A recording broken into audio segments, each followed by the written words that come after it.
Additional director દ્વારા સાજુ કોઠારીનું statement લેવાની મંજૂરી માંગતી અરજી કોર્ટમાં કરતા કોર્ટે અરજી મંજૂર રાખતા હવે 1 અને 2 માર્ચના રોજ સાજુની પૂછપરછ કરાશે.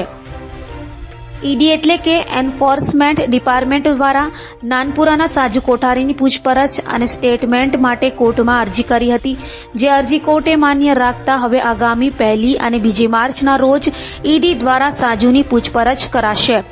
ઈડીએ જણાવ્યું હતું કે ક્રાઇમ મારફતે સાજુએ કેટલી માલ મિલકત જમા કરાવી છે, હવાલાનો કોઈ મામલો છે કે કેમ અને બેનામી મિલકતો કેટલી છે. તપાસ માટે ઈડીએ 6 ગુના પસંદ કર્યા હતા, જેમાં ક્રાઇમ બ્રાન્ચ ઉમરા પોલીસ હેડક્વાર્ટર્સ, અઠવાલાઇન્સ પોલીસ મથકના 2 ગુના અને રાંદેરના 1 ગુનાનો સમાવેશ થાય છે. સાજુ કોઠારીએ અશરફ કુરેશી કેસમાં પણ કરોડોની ચીટિંગ કરી હોવાની આશંકાને લઈ રૂપિયા બાબતે પણ ઈડીએ આડકતરી રીતે તપાસ શરૂ કરી છે.